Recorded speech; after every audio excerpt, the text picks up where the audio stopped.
Eh bien, bonjour à toutes et à tous. Je suis Marie-Di Franco, directrice générale de Metz Technopole, pour ceux qui ne me connaissent pas encore. Bienvenue à cette matinale de l'économie, une édition spéciale que nous avons préparée pour vous. Et je vous accueille ce matin avec Jean-Marie Nicolas, qui est président de Metz Technopole, adjoint au maire de Metz en charge des relations avec les entreprises et conseiller métropolitain. Donc nous serons ensemble ce matin jusqu'à environ 10 heures et on abordera différents sujets, le fonctionnement du marché, les origines de la crise, les impacts pour les fournisseurs et pour les clients, les postures et les solutions, et avec également des témoignages. Donc cette édition spéciale a été préparée ce matin pour vous en partenariat avec, bien sûr, le groupe UEM qui soutient les matinales de l'économie depuis 6 années maintenant, avec le journal La Semaine, et puis un partenariat exceptionnel, et on est aussi très heureux de ce partenariat-là avec la CCI Moselle Métropole Metz. Est-ce que je l'ai dit dans le bon ordre, cher président ? Merci. On va vous accueillir sur ce plateau, sur cette scène, mais auparavant, je cède la parole à Monsieur Nicolas. Bonjour à tous, merci d'être venus ce matin. Aujourd'hui, la situation est difficile. Je crois que nous sommes tous fatigués. J'ai dit bien fatigués. La guerre en Ukraine, les hausses successives du carburant, le coût des matières premières qui gênent toutes nos entreprises, on ne sait plus aujourd'hui comment faire, s'en sortir. Maintenant, le blocage des raffineries. On est privé presque de pouvoir circuler. Le coût de l'énergie. Le coût de l'énergie, c'est quelque chose de très difficile aujourd'hui pour nos entreprises. Aujourd'hui, je pense qu'il faut trouver des solutions, des solutions pour pouvoir s'en sortir. Et ce matin, si vous voulez, on a réuni autour de vous, là, autour de nous, des experts. Des experts qui vont peut-être nous aider, nous aiguiller. Alors, je vais accueillir sur le plateau Monsieur Stéphane Kilbertus, directeur général de l'UEM.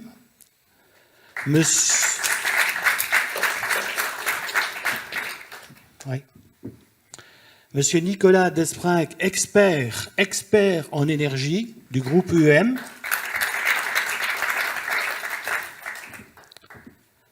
Fabrice Janter.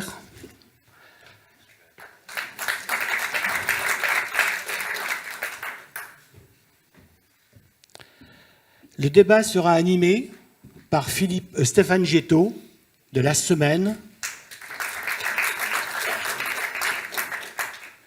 Je souhaite à tous que ça soit animé, qu'on puisse poser des questions. C'est vraiment libre et là vraiment on doit ressortir avec des éléments peut-être pour nous aider tous. Alors bonne petite réunion ce matin.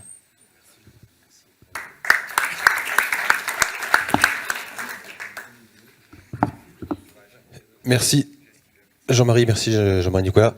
Vous pouvez vous joindre à nous rejoindre. Voilà. Bonjour à toutes et à tous. Alors effectivement, une matinale spéciale, une matinale exceptionnelle, comme vous le disiez, Jean-Marie et Marie. Exceptionnelle parce que la situation, vous l'avez dit, est exceptionnelle.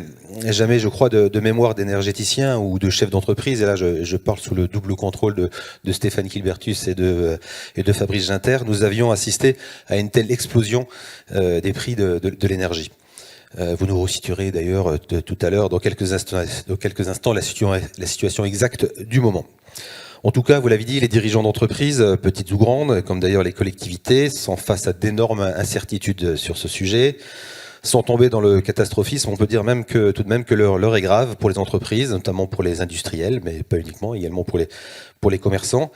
Certains redoutent d'ailleurs que cette crise énergétique ne débouche sur une nouvelle vague de désindustrialisation, avec des industriels obligés de réduire drastiquement leur production, écrasés qu'ils sont par des coûts de production gonflés par le prix du gaz ou de l'électricité. Je voyais encore dans la presse hier le président de la CPE nationale qui estimait que le coût social pourrait être pratiquement de 100 000 emplois si la situation devait perdurer. Alors évidemment, il faut garder la tête froide, ce que nous avons appris à faire ces dernières années. Et surtout ce matin, nous allons essayer, comme cela a été dit en introduction, essayer d'y voir un peu plus clair grâce à nos invités, à travers 3 parties qui vont rythmer ce rendez-vous.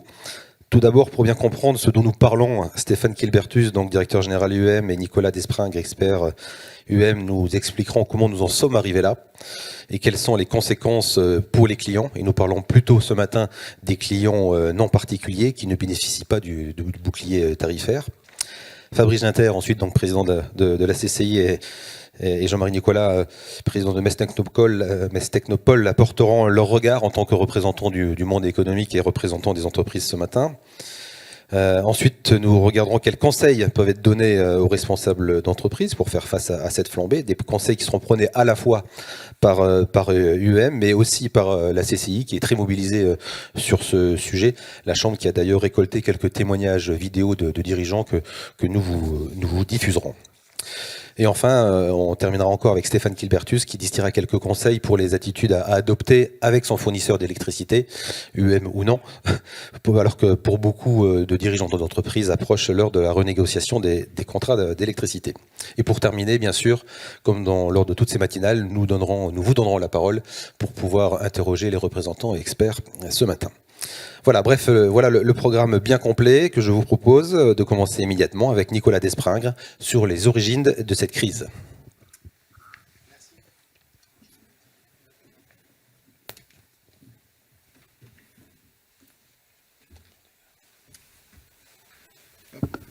Est-ce que tout le monde m'entend? Oui, super. Donc j'attaque avec la crise de l'énergie. Alors l'enjeu pour moi aujourd'hui, c'est aussi de démystifier le fonctionnement du marché électricité ou du gaz. Alors c'est un enjeu qui a pris une ampleur considérable ces derniers mois, voire ces dernières semaines. C'est quelque chose que nous on a vu venir depuis déjà l'année dernière, mais la presse s'est emparée du sujet assez récemment et les politiques on en fait une priorité depuis août, où le marché a connu une envolée que je vous montrais tout à l'heure, mais qui est tout à fait spectaculaire. Donc le but c'est de vous expliquer comment fonctionne ce marché de l'énergie afin de vous faire comprendre pourquoi on en est arrivé là aujourd'hui. Alors, pour ce faire, je vais attaquer par une diapositive un peu technique pour bien comprendre de quoi on parle. Quand on parle du marché de l'énergie et de l'électricité en particulier, on entend souvent plusieurs références de prix qui sont utilisées dans tous les sens, en toute franchise dans la presse. Et qui ne sont pas toujours équivalentes. Donc il faut bien voir qu'il y a plusieurs références du prix de l'énergie. Il y a une référence court terme qu'on appelle les prix spot. C'est généralement, quand on parle du prix de l'énergie, la référence d'actualité. Par exemple, si on dit pour 2021, l'énergie a été à 60 € du mégawattheure, on parle des prix spot. C'est les prix qu'on voit tous les jours sur le marché. C'est des prix qui sont connus en J pour J+1.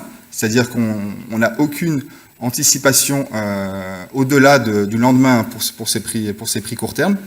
C'est des prix qui sont construits selon l'équilibre offre et demande entre les fournisseurs qui veulent approvisionner leurs clients et les producteurs de l'autre côté qui veulent vendre leur production d'électricité. Donc c'est des prix qui sont aussi uniques pour tous les acteurs. Donc pour chaque heure de la journée, un prix sera déterminé, qu'on soit acheteur ou vendeur d'énergie. Ce sera ce prix-là qui fera référence pour tous les acteurs. Donc il y a une espèce d'unicité du prix de marché en électricité, mais aussi en gaz. Et tous les acteurs le subissent d'une façon ou d'une autre à court terme, ce qu'on appelle le prix spot. À côté de ça, donc, il y a un produit plus long terme qu'on appelle les produits futures, c'est-à-dire c'est le prix de l'énergie pour par exemple l'année prochaine. Quand on dit l'année prochaine, l'énergie va être à temps, ou en janvier prochain, ou l'hiver 2023-2024, par exemple, on parle de produits futurs, c'est-à-dire une prévision des prix spot, mais vu d'aujourd'hui. C'est ces prix-là qui font référence dans vos contrats.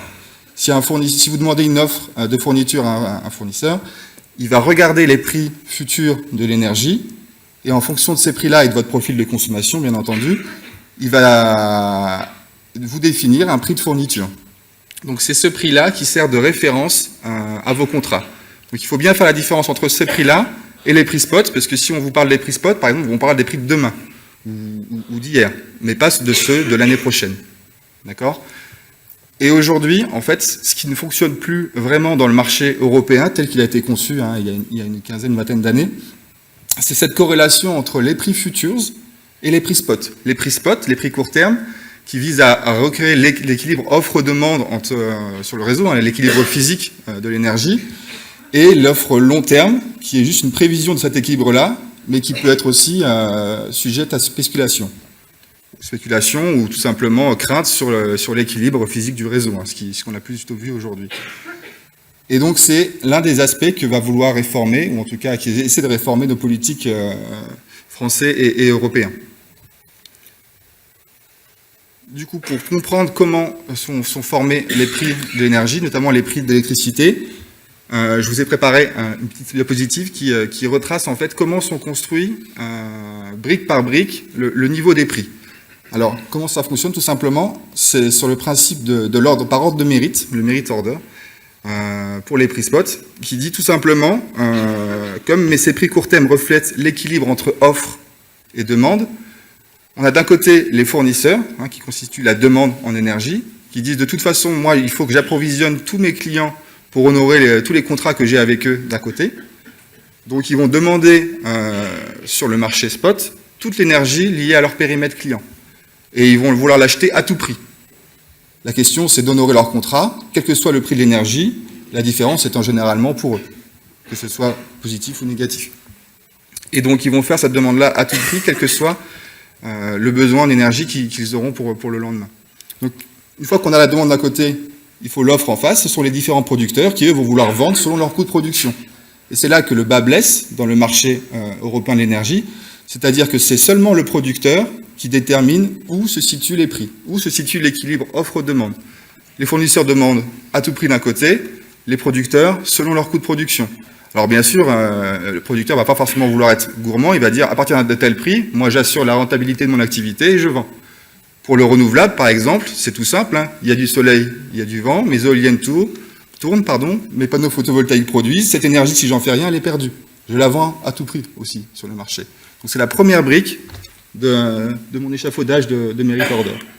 Donc cette énergie-là, elle est vendue généralement à des prix très bas. En tout cas, les producteurs vendent à partir d'un certain prix et qui est souvent atteint par le marché. Ça satisfait une petite partie de la demande. D'accord ? Pour pouvoir définir l'équilibre physique, il faut rajouter d'autres briques. La suivante, c'est l'hydroélectricité. Un peu même principe, c'est une énergie renouvelable. C'est juste qu'on peut avoir un peu plus de pilotage avec les barrages, selon le moment où on décide d'ouvrir les vannes ou non. Et donc ça reste une brique qui est peu coûteuse. Une fois que les infrastructures sont construites, l'énergie est disponible pour un coût faible. Brique suivante, le nucléaire. Alors elle n'est pas bien proportionnelle, mais elle est beaucoup plus large sur le marché, en tout cas en France. Bien sûr, donc le nucléaire, c'est une énergie sur laquelle on a beaucoup investi en France et qui aujourd'hui représente 70% à peu près du mix de consommation français. Et c'est une brique aussi qui est peu onéreuse. J'en reparlerai tout à l'heure, puisque notamment il y a un mécanisme qu'on appelle l'Arenh, l'accès régulé au nucléaire historique, qui donne une idée du coût de production du nucléaire en France, qui est plutôt de l'ordre de 50 € du mégawattheure. Donc cette brique-là vient ensuite, et on arrive sur ensuite les énergies fossiles. Énergies fossiles, donc gaz, charbon, voire fuel. Et c'est là qu'aujourd'hui, on peut comprendre toute la problématique des prix élevés en Europe. C'est-à-dire que ce n'est pas ces briques-là peu onéreuses, et parfois même, on va dire franco-françaises pour le nucléaire, qui vont déterminer les prix de l'électricité, mais bien les briques suivantes, gaz, charbon, etc. Donc ça dépend du cours des différentes matières premières, du cours du carbone aussi, puisque le polluer coûte en Europe aujourd'hui. Et donc c'est là qu'on va atteindre, sur une de ces briques-là, la demande en énergie sur le spot. Donc c'est cette brique-là qui va constituer le prix final, heure par heure, qu'on va voir sur les marchés de l'électricité. Et avec l'envolée des prix du gaz, notamment, et du reste du complexe énergétique, on atteint aujourd'hui ces prix records qu'on a pu voir dans la presse ou sur les marchés depuis depuis maintenant une bonne année. Et c'est pour cela qu'on a tendance à dire, hein, ou à résumer la situation en disant que le prix de l'électricité est corrélé au prix du gaz. C'est pour cette raison-là. C'est tout à fait ça. C'est exactement là que je voulais en venir, et c'est pour ça qu'effectivement ils veulent plafonner ce prix du gaz pour la production d'électricité. Aujourd'hui, en tout cas, c'est une des discussions qui était sur la table encore hier, et qui explique pourquoi le marché s'est enflammé. Il faut voir aussi que ces briques-là ont lieu dans toute l'Europe. Le marché est interconnecté. Tous les pays se soutiennent, on va dire, en termes de sécurité énergétique, pour le meilleur comme pour le pire. Donc, un dernier aspect pour bien comprendre le marché de l'énergie, donc je l'ai abordé tout à l'heure, c'est l'Arenache, donc l'accès régulé au nucléaire historique. Tout simplement, l'État a décidé, il y a maintenant une dizaine d'années, que le parc nucléaire n'appartenait pas qu'à EDF, que ça a été financé notamment par l'ensemble des contribuables français, et que si on voulait encourager la concurrence sur le marché de l'énergie, il fallait pouvoir permettre aux concurrents d'EDF d'avoir une partie de la production nucléaire, puisque ça fait partie des coûts les plus faibles sur le marché de l'électricité. Donc EDF vend une partie de cette énergie à ses concurrents, à un prix fixé, à 42 € du mégawattheure. En parallèle, pour information, on est plutôt à 500 ou 600 € du mégawattheure sur 2023 aujourd'hui, produit à terme, produit futurs.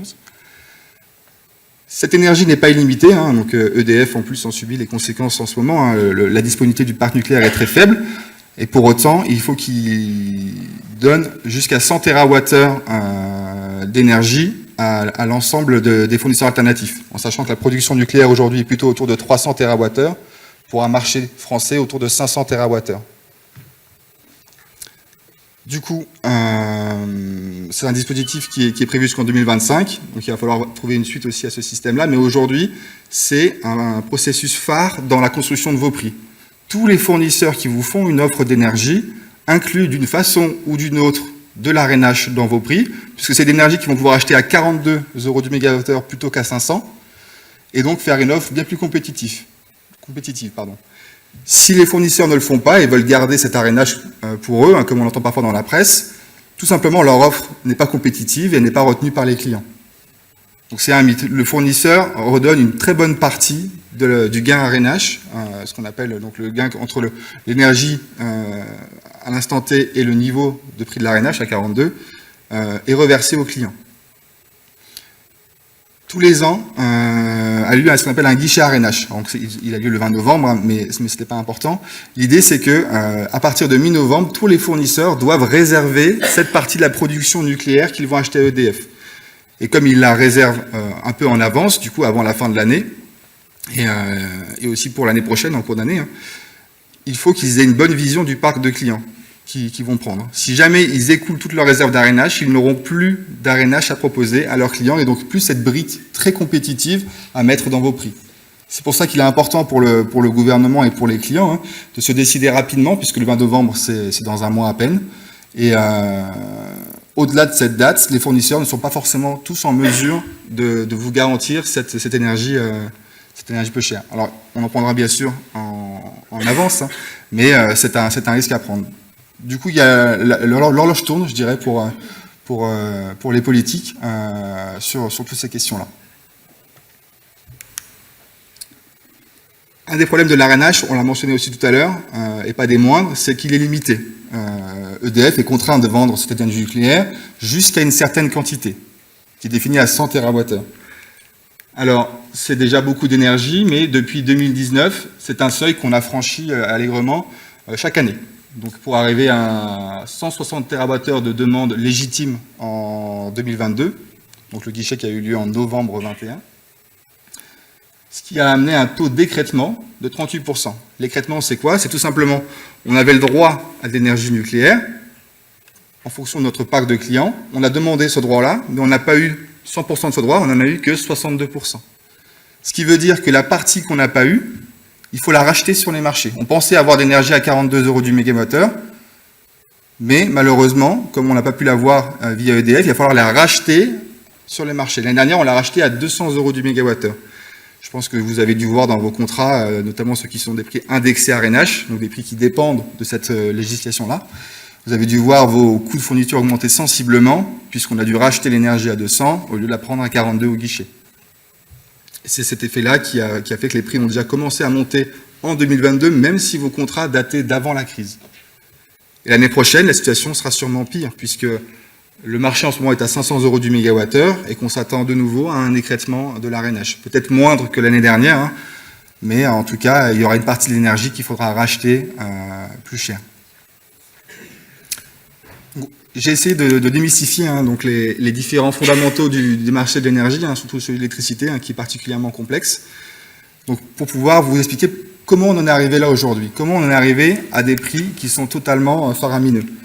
Donc ici, c'est l'historique des prix depuis début 2022, donc l'historique des prix futures, c'est-à-dire la vision qu'on a à chaque date des prix pour l'année 2023, 2024 et 2025. Alors, j'ai mis depuis début 2022, mais ici, là, ce petit point tout en bas, c'est déjà un record de prix. On est déjà à plus de 100 € du mégawattheure pour 2023, ce qui constitue déjà un record de prix, puisque avant septembre 21, on va dire, le record qu'on avait vu sur les marchés était plutôt à 95 € du mégawattheure, atteint pendant la crise des subprimes, donc en 2008-2009. Donc ici, on est déjà en record, donc j'ai pas mis la courbe 21, puisqu'elle est très très plate par rapport au pic qu'on a pu recevoir récemment. Mais voilà. Donc après, tout au long de l'année, les prix n'ont fait qu'augmenter. Alors vers le 24 février, j'ai du mal à voir, mais je crois que c'est un petit pic qui est par là, c'est la guerre en Ukraine. Donc on voit qu'elle a un petit peu joué, hein, mais bien sûr, ça n'a fait qu'ajouter une brique de plus dans un marché déjà très très compliqué, qui n'avait pas attendu la guerre en Ukraine pour s'emballer. Et donc, les prix montent jusqu'à ce que ça s'enflamme à des hauteurs qui étaient devenues risquées pour la sécurité énergétique de l'Europe, jusqu'à 1130 € du mégawattheure, ici. Des prix à nouveau qui remettent en cause la sécurité même de l'Europe en termes d'énergie et qui ont fini par chuter. Donc ici, les politiques se sont emparés du sujet, c'était plus tenable. Ils ont fait pas mal d'annonces au niveau européen et au niveau national dans les différents pays d'Europe. Et en 10 jours, les prix ont baissé de 540 € du mégawattheure, donc de moitié. Un aspect sur cette slide, c'est assez frappant, mais le marché est très volatile. C'est-à-dire que d'un jour sur l'autre, d'une heure sur l'autre, parfois d'une minute sur l'autre, ça peut varier de plusieurs euros, plusieurs dizaines d'euros du mégawattheure. Dans un marché où les marges des fournisseurs sont de quelques euros du mégawattheure, généralement, c'est intenable. Il faut pouvoir juger des différents risques, et les marges qu'on peut mettre dans nos offres ne comblent pas du tout les risques qui sont en face au niveau des marchés. On en reviendra plus tard dessus, mais c'est une des raisons pour laquelle les fournisseurs ont réduit drastiquement les durées de validité des offres. Quand en 10 jours, on peut varier de 500 € du mégawattheure, on ne peut pas maintenir une offre à un client plus de quelques heures, voire d'une journée. Un autre aspect sur ce graphique aussi, c'est la décorrélation entre l'année 2023 et les années suivantes. On n'avait jamais connu ça jusqu'ici sur les marchés.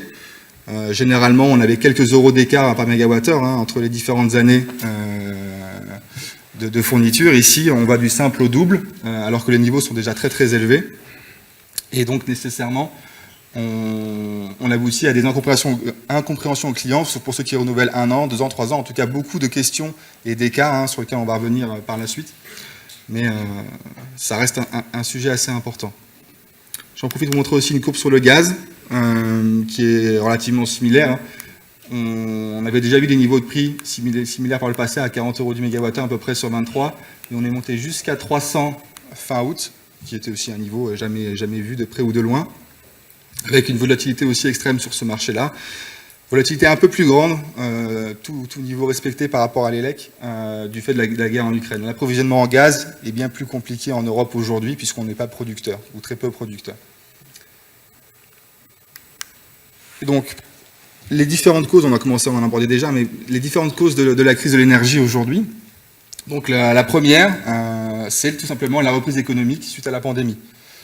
Reprise économique mondiale. Donc il y a notamment les pays d'Asie, en plus de l'Europe, qui ont eu une croissance, une reprise économique assez forte et qui ont augmenté d'autant la demande énergétique. Et donc forcément plus de demande, donc hausse des prix.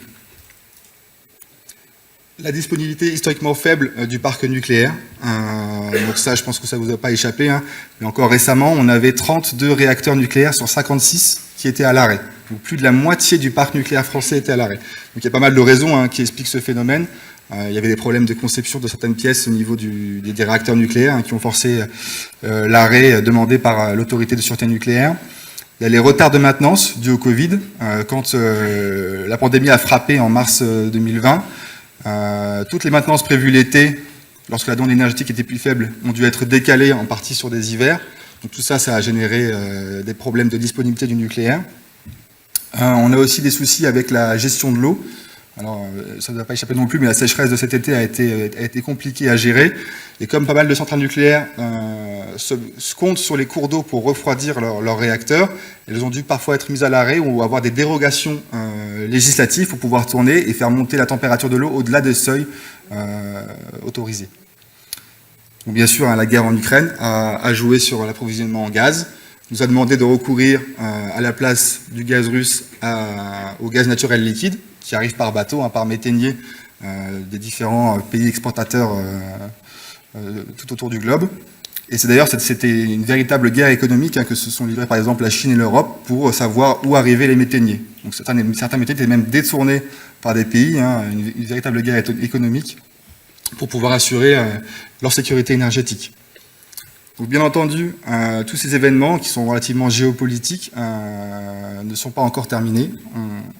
On voit que la situation a tendance à s'enliser aujourd'hui. On ne sait pas jusqu'à quand ça va durer. Et ces événements-là pèsent sur les marchés en termes d'incertitude. Il peut y avoir aussi un peu de spéculation. Est-ce que les marchés vont baisser ou pas? Est-ce que la situation va s'améliorer? Et donc ces événements nous poussent à croire que cette situation qu'on a connue par le passé, avec des prix à 50, 40 euros du mégawattheure, est révolue. Aujourd'hui, beaucoup de facteurs nous amènent à penser qu'on rentre dans une nouvelle normalité. Alors, j'espère pas aussi haute que ce qu'on a pu voir récemment, mais en tout cas, on rentre dans un nouveau schéma de marché européen. Et il va falloir, on va dire, trouver les axes, les solutions, les bonnes solutions pour pouvoir l'aborder plus sereinement. J'en parle pas trop ici, mais il y a aussi le cours du carbone qui a monté. Donc, toutes les législations, on va dire, dues à la transition énergétique pèse aussi sur les prix. Tout simplement, aujourd'hui, si on rallume une centrale à charbon, notamment à Saint-Avold, on a fait ça en France et en Allemagne notamment, c'est des centrales qui polluent beaucoup. Et aujourd'hui, pour avoir le droit de produire l'énergie avec des sources polluantes, il faut acheter des quotas carbone. Les quotas carbone, pour anecdote, ils sont passés de 10 euros de la tonne à peu près il y a 5 ou 10 ans à 90 euros la tonne encore tout récemment. Donc c'est aussi une charge qui s'est rajoutée sur les marchés. J'ai fait le tour des origines de la crise. J'espère que vous en savez un peu plus aujourd'hui sur comment se forment les prix de l'énergie et pourquoi ils sont aussi élevés. Merci Nicolas, on peut l'applaudir effectivement. L'exercice n'est pas facile.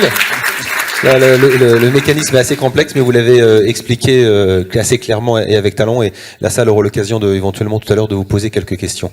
Avant d'enchaîner sur les impacts, Nicolas l'a dit, les décideurs politiques évidemment se sont saisis du dossier, et tout cela se passe au niveau européen. Cette nuit encore, la Commission européenne a essayé de se mettre d'accord pour faire des propositions qui seront débattues à partir de demain, je crois, en Conseil européen avec les chefs d'État. Stéphane Gilbertus, a priori, d'après ce qu'on a pu entendre, cette nuit, la Commission a décidé d'aller dans deux directions. Malheureusement, il ne devrait pas avoir de proposition qui permettrait de plafonner le prix du gaz. Et on l'a vu que c'est comme le prix du gaz qui est déterminant dans la fixation du prix de l'électricité. Donc ça, c'est pas une bonne nouvelle. Et l'autre chose, c'est que normalement, on devrait tout de même aboutir à déplafonner les aides que pourraient recevoir les entreprises, que l'Europe permette, voilà, aux États de pouvoir aider un peu plus les entreprises. Fabrice, j'interroge juste sur le poids du politique, j'allais dire, dans cette affaire. Est-ce que vous voulez réagir sur le sujet, sur le rôle des États? Oui, non, mais c'est clair qu'on attend là une réaction des États. On voit bien le chaos que ça provoque, au niveau de beaucoup d'entreprises, des incertitudes, et on a besoin de voir un peu plus clair. Alors, c'est clair qu'on est passé, on a le sentiment très fort dans une période qui n'a plus rien à voir avec ce qu'on a connu. Et ça, c'est une des plus grosses difficultés, et on la voit dans toutes les réunions qu'on peut faire avec les entreprises. C'est-à-dire que non, ça reviendra pas comme avant. Et comment on va fonctionner maintenant. Et quand on dit ça, c'est pas seulement l'énergie, c'est aussi tout ce qu'on a en responsabilité par rapport au climat, par rapport aux façons de faire, nos modes de consommation. Le fait qu'on ne soit plus mondialisé de la même façon, mais qu'on fonctionne en bloc maintenant. Nous, notre bloc, c'est l'Europe. Donc, qu'est-ce qu'on est capable de faire? Comment on fait? Donc ça, c'est un premier élément. L'autre élément, c'est en revanche effectivement une déception sur finalement l'accouchement. On attendait un bébé un peu plus façonné, un peu plus joli, un peu plus différent. Et là, c'est vraiment très déceptif parce qu'on se dit mais comment on va réussir à avancer? Si je peux poser une question. Bien sûr. Qu'est-ce qui fait quels sont les blocages? Bon, moi, je suis pas un spécialiste de la chose, j'essaie de lire, etc. Je lisais que l'Allemagne était un élément qui était attaché au fait que ça bouge pas trop. L'Allemagne, elle est prisonnière de ce gaz et elle n'a pas envie d'être, entre guillemets, enfermée dans un mécanisme de baisse de prix à financer, avec un financement énorme. On revient à la question du financement, c'est-à-dire que le plafonnement, il se crée pas sans action publique. Il se crée parce qu'il y a un moment un acteur public qui dit « je plafonne, je finance ce plafonnement ». Et puis, je le fais durer autant que faire se peut. Et je pense que l'Allemagne n'a pas envie de financer ce plafonnement. Parce qu'elle pense que ce sera trop déstabilisant pour les entreprises. Nicolas, si tu veux compléter. Juste un tout petit mot là-dessus. Effectivement, tout se joue sur le nerf de la guerre, à l'argent.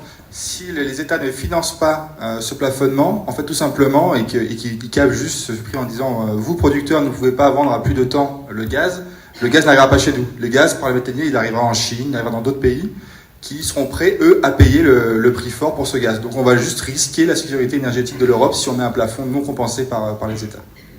Et l'Allemagne étant tellement dépendante du gaz, on peut comprendre aussi que c'est une des raisons pour lesquelles elle ne veut pas prendre ce risque-là, au-delà des raisons budgétaires aussi. Oui, et puis il y a un autre élément, vous l'avez certainement entendu également dans la presse, vous l'avez déjà vu sur des cartes, l'Allemagne était entièrement tournée vers l'Est, et vers des gazoducs qui allaient vers la Russie. Et elle n'a pas d'outils pour rapatrier du gaz en dehors de cette solution-là. Si ce n'est un terminal méthanier en cours de construction sur la mer du Nord. Et donc, elle est très dépendante des autres pays. C'est-à-dire que vous avez entendu l'inversion de la connexion entre la France et l'Allemagne. Et donc, tout le gaz qui doit aller va venir effectivement par méthanier, avec le risque, comme le dit Nicolas, que ces méthaniers, ils n'aillent pas en Europe, mais qu'ils aillent en Chine, parce que le prix sera meilleur. Merci. Voilà, on a pris un peu de temps sur cette question un peu macroéconomique, mais c'est très important pour comprendre la suite. Maintenant, on va zoomer un peu sur les conséquences pour les entreprises. Stéphane Kilbertus, voilà, vous reprenez la main. Ça marche ou non? Oui, si, ça marche. C'est plus pratique. Voilà. Alors, je m'excuse d'ailleurs par avance de cette matinée particulièrement déprimante. Mais je pense que quand vous êtes venu ici, vous ne nous attendiez pas à entendre des blagues ou des bonnes nouvelles. Malheureusement, on n'en a pas beaucoup. Alors, cette crise, qu'est-ce qu'elle a pour conséquence? Déjà, je vais parler un peu de nous, avant de parler de vous, bien entendu. Mais je vais être très réduit. Nicolas a déjà plus ou moins abordé cette crise, elle a des impacts très forts pour les fournisseurs et les producteurs. Alors, je vais expliquer la différence entre un fournisseur et un producteur, parce que ça, c'est un élément essentiel. Un producteur, comme son nom l'indique, il produit l'énergie. Donc, il est propriétaire d'actifs. Et puis, avec ces actifs, nucléaire, hydraulique, gaz, il produit son énergie. Un fournisseur, lui, il fournit. Donc, il achète et il revend. Alors, il peut y avoir des mixtes, on peut être fournisseur-producteur, typiquement EDF, par exemple, est fournisseur-producteur. Nous, je le redis, et c'est important pour le raisonnement, nous sommes essentiellement un fournisseur. Ce que l'on produit, je pourrais y revenir après si vous avez des questions sur ce sujet-là, ce qu'on produit représente quelque chose d'infime au regard de ce qu'on fournit. On est dans le rapport de 1 à 10. Donc, nous sommes, nous, un fournisseur. Alors les fournisseurs, ils ont aujourd'hui des gros problèmes de trésorerie. Parce que agir sur le marché, ça nécessite de pouvoir faire des appels de fonds, répondre à des garanties du marché et avoir des besoins de trésorerie. Ce qui a entraîné d'ailleurs la chute d'un certain nombre d'acteurs. Les premiers acteurs qui ont chuté en France, vous avez ici, pour le Royaume-Uni, l'Allemagne ou la France, une liste déjà des acteurs qui ont disparu du marché dans la première partie de l'année. La raison principale de leur disparition, ce sont des problèmes de financement. Le deuxième risque, c'est que les fournisseurs ils sont confrontés à l'atteinte des limites du merit order, l'atteinte des limites du marché ouvert. Je le dis clairement, on est en train de démontrer que l'idée d'un marché totalement ouvert pour un produit aussi fondamental que l'électricité ou le gaz était une mauvaise idée. Voilà. Peut-être que ce marché, il avait une place. En tout cas, nous, c'est ce qu'on défend. C'est la position qu'on défend depuis toujours. Ça défend QM une position depuis toujours. Il avait peut-être une place pour un certain nombre de gros acteurs industriels ou de grosses entreprises. Par contre, emmener autant d'acteurs qui a été fait sur le marché n'était pas une bonne idée. Et donc maintenant, on emmène, et on reviendra au cas des PME tout à l'heure, on emmène un certain nombre de PME dans un chaos sur lequel ils n'ont que malheureusement peu d'action. Les risques sont effectivement importants. Les risques de délestage. Vous entendez aussi parler des super profits, mais je le rappelle, les super profits, ils concernent les producteurs, c'est-à-dire ils concernent ceux qui ont aujourd'hui la capacité de vendre leur énergie sur le marché à des prix qui ne correspondent plus du tout à leurs coûts associés. Alors, les impacts pour les fournisseurs et donc indirectement pour le client, Nicolas l'a dit, c'est déjà une très forte volatilité. Quand les prix varient de 50-100 euros par mégawattheure dans la journée, voire dans l'heure, vous avez compris par le mécanisme de construction des offres qu'on a décrit tout à l'heure qu'on ne peut pas tenir des prix sur des durées importantes. Si, on le peut, mais en rajoutant dans le prix ce qu'on appelle des primes de risque, c'est-à-dire des éléments de sécurisation, mais qui ne vont que venir alourdir le prix. Et l'alourdir inutilement, parce que là, je peux vous le dire, il faut absolument, c'est un premier conseil, il faut absolument que vous vous organisiez pour pouvoir prendre des décisions très rapidement.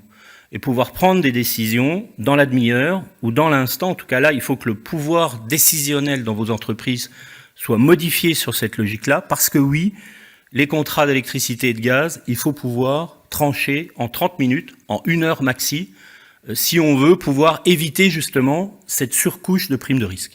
Ça, c'est le premier point.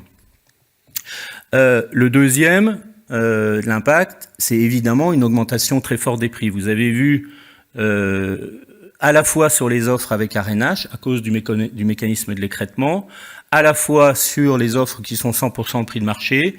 On est aujourd'hui sur des bases sur lesquelles on peut pas changer, qui sont à 500, autour de 500 euros, 550 euros le mégawattheure, et qui couvrent important. Autre élément qui vient alourdir, c'est que comme le spot est excessivement élevé aussi, peut-être un peu moins que les prix futurs, mais il est élevé. Lorsque vous êtes fournisseur, vous devez d'ajuster la consommation de votre client jusqu'au dernier moment, jusqu'au dernier kilowattheure. Et donc, il suffit pas d'acheter un moment un bloc d'une année ou d'un trimestre. Il faut ensuite affiner les achats jusqu'à pouvoir assumer quotidiennement l'équilibre entre ce que vous avez acheté et ce que votre client va consommer. Et donc ça vient aussi alourdir les prix, puisque cette composante d'écart finale, elle vaut aujourd'hui extrêmement cher, elle comporte une dose de risque très importante, et donc elle vient encore alourdir le prix final. Le dernier élément pour les offres des fournisseurs, c'est la nécessaire remise en cause d'un certain nombre de mécanismes.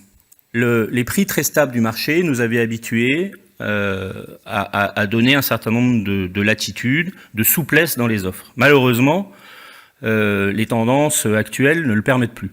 Je vais donner un seul exemple. Il y a un mécanisme que peut-être certains d'entre vous connaissent, mais ils sont réservés, j'allais dire, aux entreprises qui sont multisites. C'est la flexibilité. Qu'est-ce que c'est la flexibilité ? Si vous avez 10 sites, vous allez signer un contrat pour 3 ans, et puis vous allez dire, oui, mais moi si pendant les 3 ans, là, j'ai de nouveau un site qui rentre, je sais pas, je rachète une entreprise, j'en vends une, je m'agrandis, je vais pas renégocier mon contrat d'électricité, je voudrais avoir un prix qui vaut, y compris pour un site qui rentre pendant les 3 ans. Jusqu'à présent, comme le marché était relativement flat, ces mécanismes, ils existaient, et puis il y avait des clauses de 10%, 20% de flexibilité dans les marchés. Aujourd'hui, c'est strictement impossible. Vous avez bien compris qu'avec la courbe de prix qu'on voit là, moi je ne peux pas prendre un engagement pour vous dire peut-être que vous rajouterez 10% de consommation dans 1 an ou dans 2 ans au même prix que celui que je viens de vous faire maintenant. C'est évidemment des clauses qui sont totalement réformés aujourd'hui. Alors, quelle offre il faut retenir aujourd'hui quand on est une entreprise?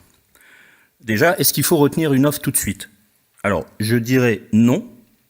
Il faut au moins attendre la fin du cycle européen et français qui est devant nous, c'est-à-dire les décisions européennes de cette semaine ou de la semaine prochaine et leur concrétisation en France par le gouvernement. Le président de la République nous a annoncé des décisions début novembre. J'espère que début novembre, c'est la première semaine de novembre. Et donc, personnellement, je ne prendrai pas le risque de décider avant cette date. Pourquoi? Parce qu'il n'est absolument pas sûr que ces décisions soient rétroactives. C'est-à-dire que si vous décidez aujourd'hui, il n'est absolument pas sûr qu'une quelconque aide, un mécanisme, s'appliquera à la décision que vous avez prise aujourd'hui. Deuxièmement, est-ce qu'il faut retenir une offre avec de l'arénage ou sans arénage? Là, la question est très simple. Il faut retenir une offre avec de l'arénage. Il n'y a aucun doute. Vous avez vu la différence de prix. Alors, vous avez vu aussi qu'il y a un mécanisme qui s'appelle l'écrêtement, sauf que ce mécanisme aujourd'hui, en tout cas pour les offres que nous proposons, on vous propose de l'anticiper, c'est-à-dire de ne pas introduire 100% d'arénage dans votre offre, ce qui, vous l'avez vu, n'a pas de sens, parce que à quoi bon engager 100% d'arénage si je sais que je ne vais en avoir que 60%. Je prends le risque de devoir racheter sur le marché à un moment très élevé, puis de devoir vous imputer ce surcoût. Donc aujourd'hui, ce qu'on fait, c'est qu'on introduit dans les contrats uniquement le pourcentage d'arénage qu'on pense raisonnable, qu'on pense être la projection du plafonnement. Alors, à court terme, ça a un impact, on va dire, de renchérissement, puisque au mieux d'avoir 100% de 50 euros, ben, vous n'avez que 60-70% de 50 euros. Mais c'est beaucoup plus sécurisant parce qu'ensuite, on va couvrir tout de suite le complément de marché et on ne vous met pas dans la situation d'incertitude de devoir dépendre d'un prix qui sera fixé au mois de décembre.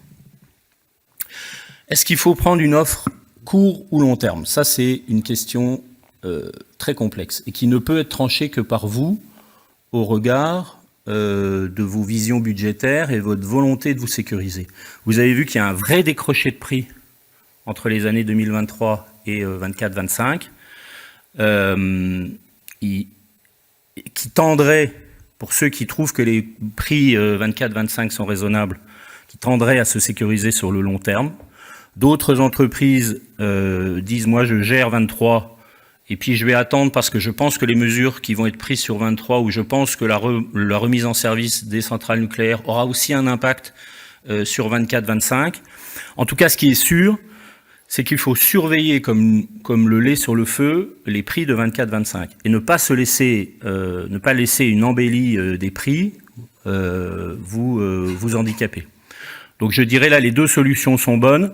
Si on se couvre que sur un an, il faut rester très attentif avec votre fournisseur pour pouvoir couvrir très rapidement 24-25 si jamais il y avait une envolée.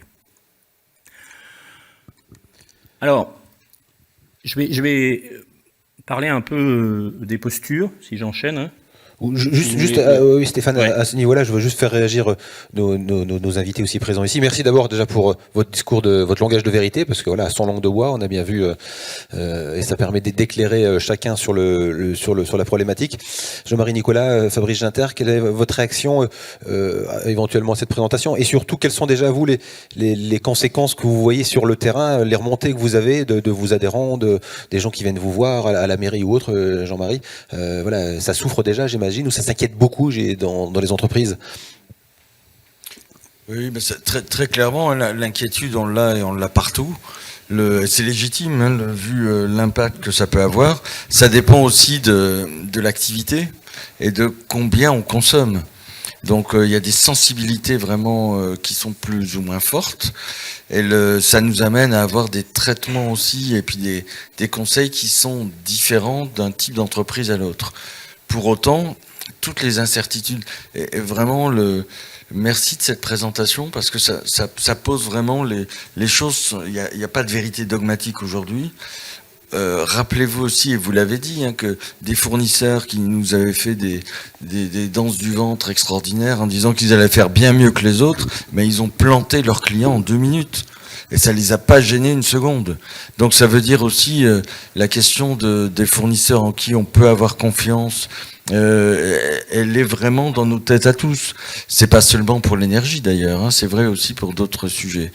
Sur certaines entreprises qui sont dans des très très grandes difficultés parce qu'aujourd'hui elles ont des consommations en prix énormes et qui dépassent parfois les chiffres d'affaires.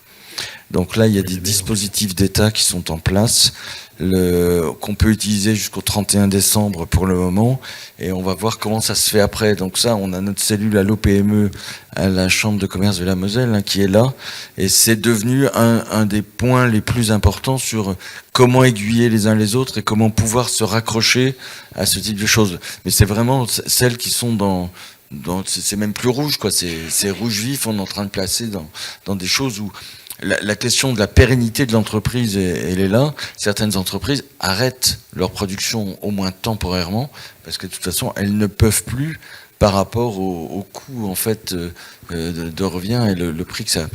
Donc tous ces éléments-là sont des éléments vraiment essentiels. Je pense que la question qui a été posée et à laquelle il n'y a pas de réponse absolue, mais c'est ça qui est important de dire, c'est il faut prendre des postures, prendre des décisions. Chacun sent un peu ce qui se passe en étant éclairé sur ce qu'on peut avoir aujourd'hui. Mais il y a beaucoup de facteurs qu'on ne connaît pas du tout et qui font que pouvoir en parler ensemble et essayer de voir clair un peu, c'est vraiment quelque chose, à mon avis, d'essentiel. Merci Fabrice Ginterge. Jean-Marie Nicolas.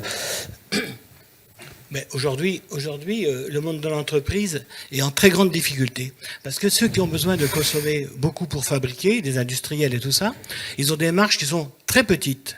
Et aujourd'hui, avec ces coûts, ils vont être en très grande difficulté. C'est des gens qui vont être obligés d'arrêter, de fermer, qui vont se retrouver au tribunal et tout ce qu'on veut. C'est très difficile. Donc il n'y a pas que le monde de l'entreprise aussi. Il y a le monde des collectivités aussi. Nous, on voit la ville de Metz, c'est une incidence de 7 millions d'euros, si vous voulez, en 2023. C'est énorme. C'est énorme. On va être obligé, si vous voulez, de faire des coupes par rapport à certains investissements qu'on ne pourra peut-être pas faire.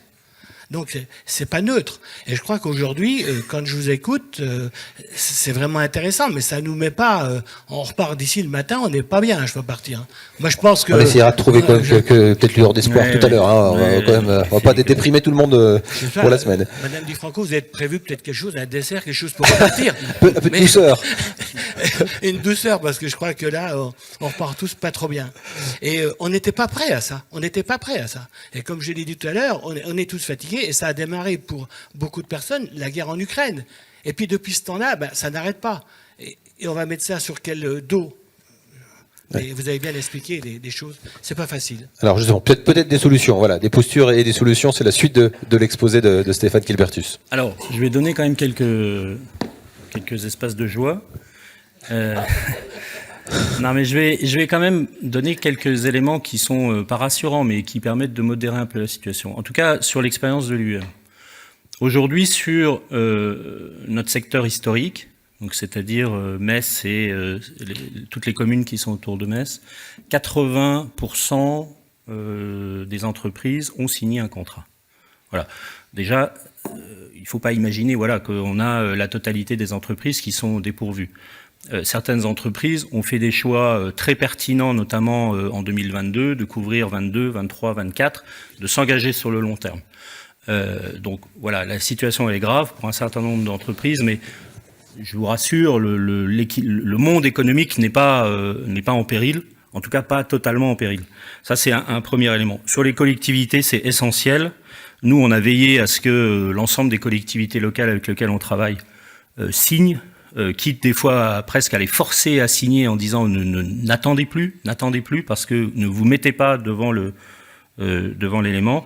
Et puis avant d'enchaîner, je vais rajouter quand même un élément pour notre paroisse et au bénéfice de la ville de Metz aussi. Vous avez dit, Monsieur Nicolas, que l'augmentation, elle était de 7 millions d'euros pour la ville de Metz. C'est essentiellement l'électricité. Je rappelle que si la ville de Metz n'avait pas fait le choix pertinent de relier la quasi-totalité de son patrimoine au réseau de chauffage urbain, l'augmentation elle aurait été au moins x2.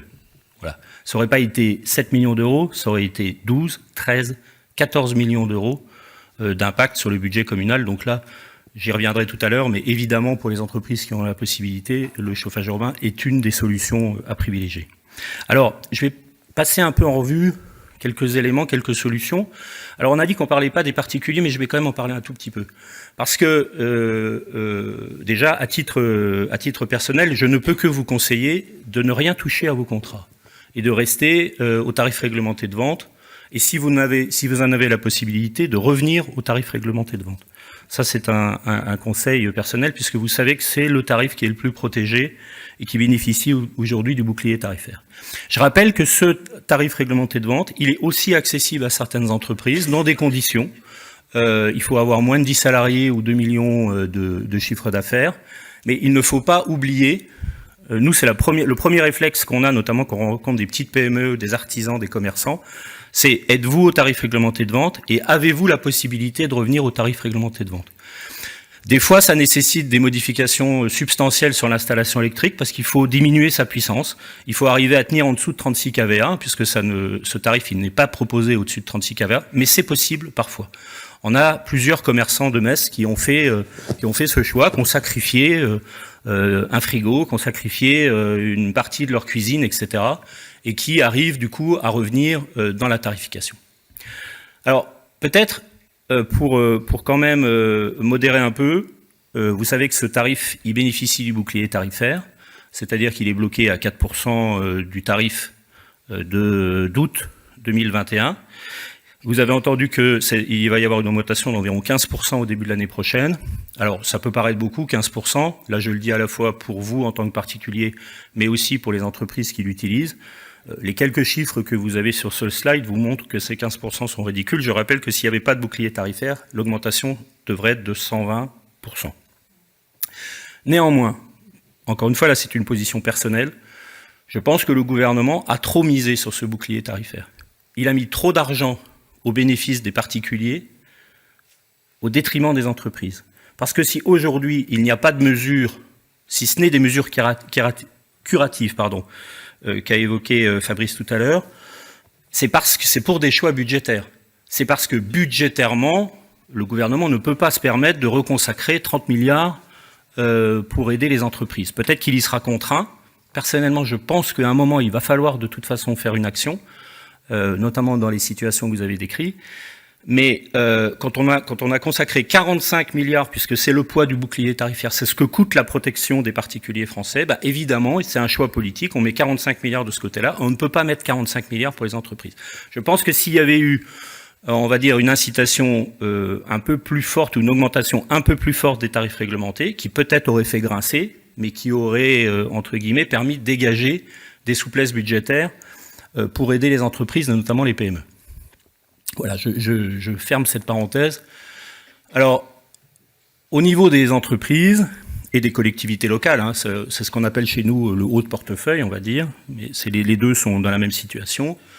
Elles ont subi déjà, sur 22, une augmentation substantielle. Nicolas l'a expliqué.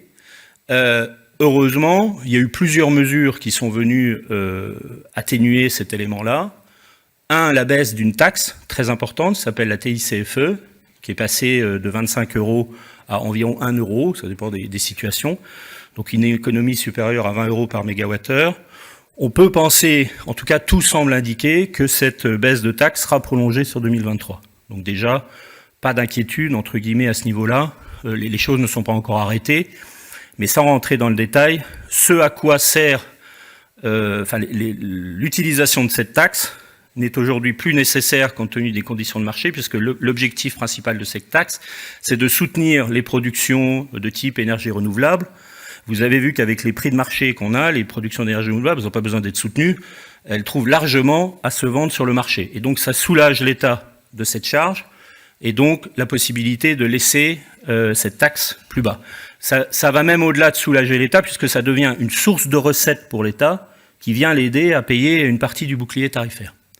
La deuxième mesure qui a été prise, c'est la redistribution d'une nouvelle dose d'Arenache, de 20 TWh d'Arenache, qui ont été distribués en avril 2022. Vous avez entendu, ça fait une grosse polémique.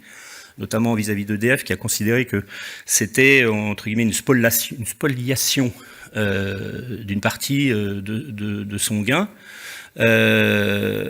Ça a permis également de faire des réductions de prix très importantes sur l'année 2022, puisqu'on a été, nous, donc ces 20 TWh, hein, ils ont été donnés aux fournisseurs, les fournisseurs les ont vendus, et avec le gain qu'ils ont fait, ils ont été contraints par la régulation, c'est extrêmement surveillé, hein, par le comité de régulation, de redistribuer à l'ensemble des clients concernés ces sommes-là. Donc ces redistributions, elles sont en cours, et ça peut aller jusqu'à 100 € par mégawattheure, hein, ça peut être des réductions substantielles.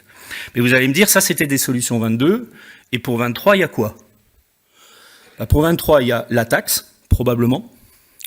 Peut-être un complément d'arénage, même si tous les signes tendent à montrer que ça ne sera pas le cas, pour une raison qui est un peu différente cette fois-ci, c'est parce que ça ne vous a pas échappé, que le mécanisme de rachat d'EDF, de renationalisation d'EDF est en cours, et que reprovoquer un choc économique à EDF pendant cette période-là n'est peut-être pas une bonne idée.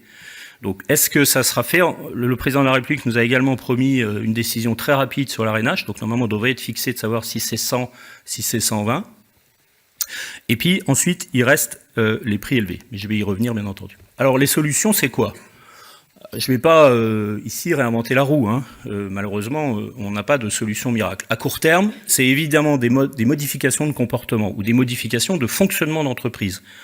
Aujourd'hui, on travaille avec certaines entreprises à des scénarios qui sont extrêmes. C'est-à-dire, il y a des entreprises qui réfléchissent à tourner la nuit, tourner pendant l'été, ne pas s'arrêter en juillet et en août, tourner le week-end plutôt que la semaine, etc. C'est-à-dire agir sur les périodes de fonctionnement de l'entreprise pour éviter les périodes de prix très élevés. Alors évidemment, ce n'est pas ouvert à tout le monde. Il faut avoir une certaine flexibilité dans le fonctionnement de son entreprise et ça concerne, à mon avis, extrêmement peu de gens. Ensuite, on a tous les éléments, évidemment, sur les consignes de chauffage. Hein, je n'ai pas besoin de vous le redire, c'est extrêmement sensible. Hein, si vous agissez sur le chauffage, y compris en finançant des doudounes ou des pulls à vos salariés, ça peut être des économies qui sont substantielles. Pareil, ça ne s'applique pas à toutes les entreprises. Si vous recevez des clients, etc., vous n'avez peut-être pas envie de leur faire subir des températures à 18 degrés. Mais c'est un élément qu'il faut systématiquement étudier. Les LED, je n'ai pas besoin de vous expliquer que c'est le basique, c'est le fondamental. Dans vos aires de stockage, dans vos couloirs, dans vos bureaux, l'ensemble de votre patrimoine doit être équipé de LED. Ce qui d'ailleurs rend le dernier point, c'est-à-dire les systèmes de supervision et de pilotage, moins sensibles, parce que si vous avez équipé l'ensemble de vos équipements de LED, vous avez divisé par 10 vos consommations d'éclairage, et donc le fait de réduire, éteindre, couper, etc. devient, je dirais, moins fondamental, ou moins pertinent en termes de retour économique. La priorité, c'est d'agir à la source, de baisser le chauffage, de baisser la consommation d'éclairage. Et puis, si on est déjà un bon élève et si on a déjà fait ces efforts-là, on peut encore travailler sur la supervision pour baisser les prix. À moyen, long terme, il faut évidemment aller dans la diversification. Et là, comme son nom l'indique, ce n'est pas des solutions pour l'hiver 2023, c'est plus des solutions pour la suite. Il faut investir dans des projets d'économie d'énergie. Et il faut évidemment travailler sur l'isolation, travailler sur les solutions de chauffage que vous utilisez, en étant, bien entendu, en veillant à l'équilibre entre les énergies. Hein. Aujourd'hui, on parle beaucoup de la pompe à chaleur. C'est pas facile aujourd'hui de promouvoir la pompe à chaleur parce que si c'est pour promouvoir une solution qui va consommer l'électricité qui sera très chère, ce n'est pas forcément un bon conseil. Donc il faut aussi être modéré sur ce sujet-là. Il faut privilégier, si vous en avez la possibilité, donc si vous êtes sur Metz ou si vous êtes dans une commune qui dispose d'un réseau de chaleur, il faut absolument vous intéresser à ce réseau. Pourquoi ? Parce que ces réseaux, ils sont alimentés principalement par des biomasses, avec très peu d'utilisation du gaz. Ils sont donc sur un combustible bois qui certes augmente, mais qui augmente d'une manière beaucoup plus modérée que les autres énergies, notamment quand il est contrôlé par un concédant ou un concessionnaire qui a fait correctement son travail et qui a fixé des prix de sourcing pendant une longue période. C'est un élément essentiel dans l'agglomération messine. On est maintenant en train de s'étendre dans pas mal de communes, et donc même des communes qui ne sont pas à Metz, sur le Mont-Saint-Martin, sur Montigny, etc. Il faut veiller à s'intéresser à cet élément-là. Un autre élément qui est fondamental, et sur lesquels je vous invite vraiment à réfléchir et à travailler, c'est l'autoconsommation. C'est-à-dire de produire ou de faire produire pour votre compte de l'énergie sur votre site, sur la toiture, sur un terrain que vous avez à disposition, et de travailler en autoconsommation, c'est-à-dire d'utiliser cette énergie. Pourquoi ? Parce qu'aujourd'hui, je ne veux pas trahir trop de secrets, mais produire de l'énergie photovoltaïque, certes, c'est impacté aussi par la crise des prix des matériaux, hein. C'est aussi un petit peu en flambe, mais ça reste quand même raisonnable. Et on arrive à produire aujourd'hui l'énergie photovoltaïque entre 100 et 120 euros le mégawattheure. Vous avez vu les prix auxquels on est confronté. Si vous arrivez à substituer 10, 20% de votre énergie dans les 10 ans à venir par quelque chose qui vous coûte 100 euros le mégawattheure, personnellement, je fais le pari.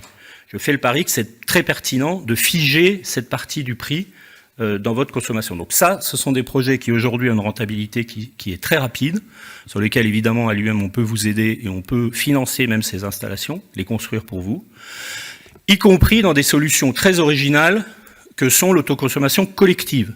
C'est-à-dire où là, c'est pas seulement, peut-être que vous n'avez pas de toit, peut-être que vous n'avez pas de terrain disponible là où vous êtes situé, parce que vous êtes en plein centre-ville, parce que vous êtes dans une zone artisanale où vous êtes un peu serré, mais peut-être que votre voisin qui a 500 mètres, il en a un terrain. Eh bien, avec l'autoconsommation collective, on peut associer des producteurs, des consommateurs dans un périmètre et leur faire partager cette énergie au travers de mécanismes de flux, notamment informatiques et donc de flux financiers, qui permettent d'aller jusqu'à une saturation totale des productions d'autoconsommation, enfin des installations photovoltaïques. On est en train de construire avec la ville de Metz et avec la ville de Montigny, donc 2 installations de ce type-là, avec des partenaires privés dans les 2 cas. Je peux les citer, hein. À Montigny, c'est avec de Mathieu Hébard, et à la ville de Metz, c'est avec nous, puisqu'on va mettre notre siège social dans cette opération. On va construire 2 centrales photovoltaïques qui vont être partagées entre les communes et ces acteurs privés. Les 2 centrales seront utilisées à 98% d'énergie. Ça veut dire qu'il y a 2% d'énergie seulement qui sera revendue sur le réseau. Tout le reste sera injecté dans les installations. Ça, c'est effectivement l'autre avantage d'une installation photovoltaïque, c'est que ça se construit assez vite, notamment quand on est dans des petites dimensions, hein, où on a des modalités techniques qui sont simples. Et en 6 mois, une installation, ça peut être construit. Donc ça peut être une solution, on va dire, s'il y a les conditions, un terrain, une bonne configuration qui peut être une solution. L'autre élément dont on entend parler, mais dont les contours sont encore un peu flous, c'est des contrats de long terme, ce qu'on appelle des PPA, où directement entre un producteur et un consommateur, où là on s'engage sur un prix, sur une longue période. On est en train de travailler au montage de ce type d'installation. Ça s'adresse quand même à des entreprises de grande dimension, hein, puisqu'il faut être capable de prendre des engagements sur 10 ans, et il faut être capable de prendre des engagements sur des grandes dimensions, sur des grandes quantités d'énergie, sinon le montage a peu de sens. Je crois qu'on est arrivé au bout. Merci Stéphane Kilibertis, on peut vous applaudir. Merci pour ces solutions, ces perspectives, voilà, qui permettent aussi de voir qu'il existe des solutions pour atténuer le choc. Fabrice Ginter, je vous ai vu acquiescer plusieurs fois durant la présentation de Stéphane. La CCI est aussi engagée dans ces actions-là pour soutenir les entreprises mosellanes. Très clairement, hein, si on revient à une facture, c'est quantité fois prix. Donc on a parlé beaucoup prix pour comprendre pourquoi ces variations, parce que les prix varient énormément. L'autre question, c'est les quantités. On se rend compte que dans toutes les entreprises, et c'est vrai aussi pour les bureaux, les entreprises, les commerces, c'est vrai dans l'hôtellerie, c'est vrai dans les entreprises industrielles évidemment, on a la possibilité de diminuer fortement les quantités qu'on va utiliser. Donc par rapport à ça, on a engagé en fait des moyens pour que les uns les autres puissent mesurer qu'ils pouvaient avoir des résultats parfois immédiats. On parlait des LED par exemple, hein, déjà rien que les points lumineux. À la chambre de commerce, là, sur le bâtiment qu'on a au Technopole, on a enlevé la moitié des points lumineux parce qu'on finalement... Qu'est-ce qu'on gaspillait, hein, mais c'est vrai dans plein de nos entreprises, hein, dans la mienne c'est pareil. Et on a remplacé par des LED, et là on va avoir des consommations moindres. On met en place aussi des systèmes où les choses se déclenchent à certains endroits quand on passe alors qu'autrement on pouvait avoir des couloirs qui restaient allumés toute la journée, etc. Bref, mais c'est pas seulement ça. C'est pas seulement ça. Donc, il y a différents outils que vous pouvez utiliser au travers du site de la Chambre de commerce d'industrie de la Moselle. C'est des autodiags qui vous permettent de balayer rapidement en fonction de votre activité ce qu'il faut regarder, comment ça fonctionne. L'autre élément, c'est des vidéos qu'on a réalisées, parce que finalement, c'est... On va en voir tout à l'heure. Voilà. Qu'est-ce qu'on fait d'autre? Ils acceptent de témoigner. Qu'est-ce que ça donne et jusqu'où on peut aller? Comment ça se passe? Et ça, je pense que c'est intéressant parce que ça nous guide finalement, et on voit bien que dans toutes les entreprises, on a matière à faire. Après, l'autre question, c'est les investissements. On parlait de panneaux photovoltaïques ou d'autres choses comme ça. Dans certains cas, oui, ça vaut la peine. On a le cas, Argan, par exemple, qui est un gros opérateur de logistique. C'est eux qui sont propriétaires du site Amazon, mais ils ont plein de sites en France. Ils sont dans la démarche d'entrepôts qui sont complètement en mesure de produire leur électricité, toute leur énergie, leur eau, etc. Bref. Donc, ça veut dire que c'est possible sur certaines entités et voir jusqu'où on peut aller. Donc, c'est le deuxième volet, ça c'est investissement. On a également des webinaires qui sont en place là-dessus. Vous pouvez aller les voir quand ils passent, mais on peut les revoir autant qu'on veut. Donc, tous ces éléments-là, ça permet de l'action directe. Donc, prenez-en connaissance si vous le souhaitez. Faites savoir aussi que ça existe. Au travers de ça, ça montre aussi dans les entreprises et aux collaborateurs comment on fait. Et puis l'autre élément, c'est ce que soulignait Stéphane, c'est les comportements. On a eu, et on s'en rend compte une fois qu'on change les choses, on a honte un peu, parce qu'on a eu des comportements d'enfants gâtés, où on gaspillait, mais à tour de bras. Il y a des choses qu'on faisait, mais on se dit, mais c'est pas possible. Dans mon entreprise, on a des ateliers qui travaillent justement à ça, parce que c'est par les comportements aussi qu'on change les choses, et sur lesquels on a beaucoup plus finalement de résultats. Merci Fabrice Jatter. Avant de voir les vidéos, Stéphane, oui, je voulais rajouter 2 précisions pour aller dans le sens de ce que Fabrice vient de dire. L'avantage d'agir sur les consommations, c'est que vous agissez dans le temps. C'est-à-dire que l'effort que vous faites aujourd'hui, vous l'aurez aussi l'année prochaine, l'année après, etc. Et certes, certaines passent par des investissements, et c'était le deuxième point que je voulais rajouter. Sur les investissements, n'oubliez pas que de nombreuses actions d'isolation, de changement d'installation sont aidés par les mécanismes de certificat d'économie d'énergie. Et donc, n'hésitez pas à nous consulter pour bénéficier de ces aides financières associées, pour vous aider à investir dans ces rénovations, dans ces isolations. Tout n'est pas éligible au certificat d'économie d'énergie, mais il y a beaucoup de possibilités. Il y a plus d'une centaine entre guillemets, d'opérations qui sont soumises. Donc, qu'on soit une collectivité locale ou une entreprise, une PME ou une grande entreprise, on peut en bénéficier. Merci. Donc, justement, voilà. La preuve en image que des solutions sont possibles et sont déjà mises en place dans des PME mosellanes.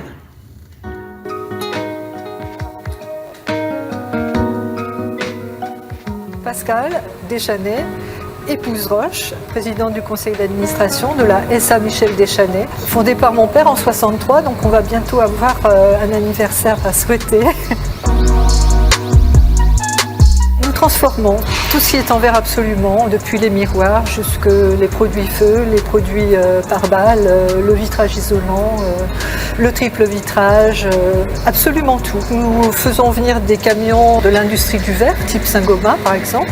On reçoit à peu près un camion de 22 tonnes par jour en ce moment.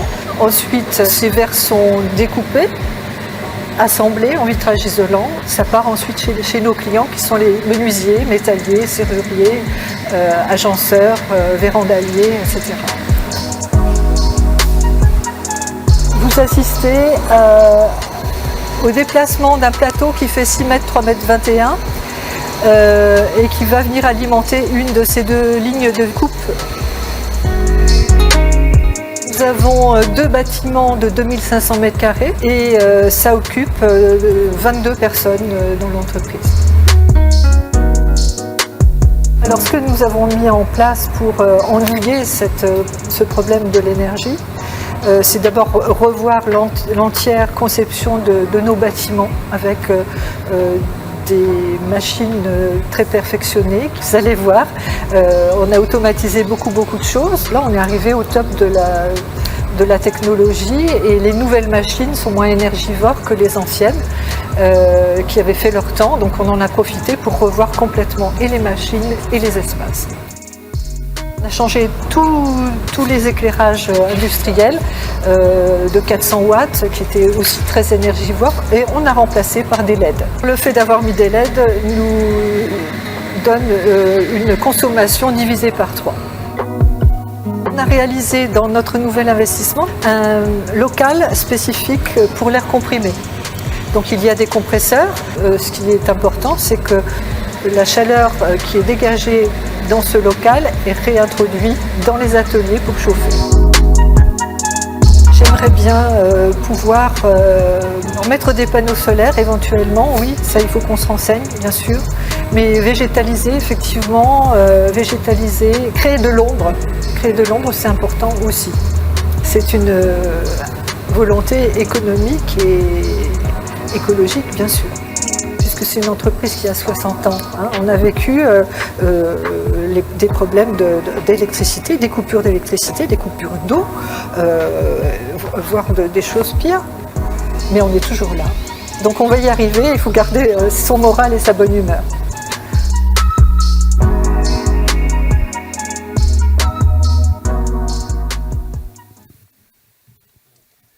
Voilà, donc garder le moral, ce qu'on va essayer de faire ce matin. Et une deuxième vidéo. Bonjour, je me prénomme Laurent, mon nom c'est Les Dallon. Je suis responsable technique du complexe commercial qui comprend un hypermarché, un Brico, Bâti, Jardin, Leclerc. Là, ici, on est sur un toit d'un de nos bâtiments où on a installé une flopée de panneaux photovoltaïques. C'est une installation qui a en capacité 260 kW crête. On est en autoconsommation, on utilise la totalité de la production pour alimenter nos bâtiments, nos deux bâtiments, le Brico Leclerc et ici le Bâti Leclerc. Chaque panneau sont reliés entre eux sur une dizaine d'éléments et après le courant collecté il descend sur un onduleur et là le courant il est converti. Une autre solution photovoltaïque qui est sur la station de lavage. Une ombrière, c'est une toiture déportée qui a 3 ou 4 mètres du sol et vous pouvez vous garer en dessous. Les ombrières qu'on a mis au-dessus des installations de lavage, donc du coup ça protège les installations et en plus on produit l'électricité gratuitement. C'est très intéressant comme système ça. Je pense que c'est le meilleur des systèmes qu'on fait aujourd'hui, c'est les ombrières. On travaille dans d'autres axes, on récupère l'eau pluviale qu'on réinjecte à la station de lavage, tout ce qui est énergie frigorifique, on est maintenant en CO2. On a aussi le chauffage urbain. Nous avons fait le choix de revendre la production, on a 114 kW crête installée. On en revend 100 kW à la régie et c'est très parlant, les factures. Elle révèle forcément les économies qu'on fait. Ça va être 30% d'économie globale sur votre facture mensuelle ou à l'année. C'est la réduction immédiate. Nous avons encore des projets photovoltaïques. On a un parking personnel là, qui fait 5000 m² et on voudrait aussi faire des ombrières pour faire de la production électrique et en même temps mettre à l'abri les véhicules personnels. Alors c'est un investissement certes au départ, mais en 5-7 ans, on retombe sur nos pieds et puis après, c'est tout bénéfice. Donc, moi, j'encourage les gens à faire ce genre d'installation. Voilà pour ces deux exemples proposés par la CCI de Moselle. Donc, moi, j'imagine que ça apporte de l'eau au moulin à votre démonstration, Stéphane Gilbertus. Oui, les ombrières, c'est une solution très intéressante. J'apporte juste un petit bémol, c'est que effectivement la crise des matériaux fait que c'est compliqué en ce moment. Aujourd'hui, ouais. Voilà, certainement que monsieur, l'installation a dû être faite il y a 1 ou 2 ans et donc avant. Donc là, les ombrières, je vous invite à regarder, à étudier, mais il faut faire attention quand même au prix des matériaux. Et il y a un autre élément important, c'est que vous immobilisez le foncier. Et il faut pas avoir de rénovation lourde à faire sur le foncier, même si les ombrières sont positionnées assez hautes. Il faut quand même prendre en compte ces éléments-là. Donc il faut faire attention au foncier qu'on immobilise avec ces solutions, mais c'est une bonne solution. On est nous-mêmes en train d'en installer sur nos propres installations, sur nos propres sites à Chambières. Et donc on ne peut qu'en faire la promotion. Voilà, ça sera vraiment le mot de la fin. Merci, on peut applaudir nos invités pour cette riche matinée. Et vous pouvez bien sûr, en aparté, leur poser encore quelques questions. Merci.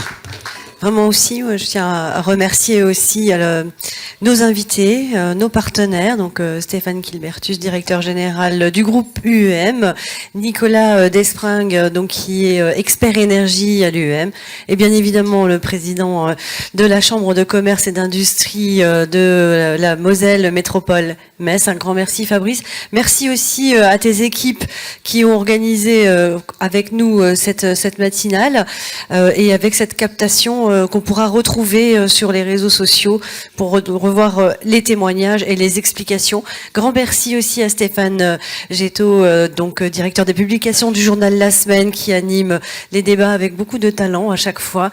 Voilà. Et merci à vous, public d'entrepreneurs. J'espère que ce tour d'horizon vous aura bien éclairé sur les explications et les solutions sur cette hausse des tarifs de l'énergie. Merci Gwendoline, merci à toute l'équipe de Metz Technopole My Réseau pour avoir concocté cette matinale. Merci à vous. Vous avez un café qui vous attend encore dans le hall.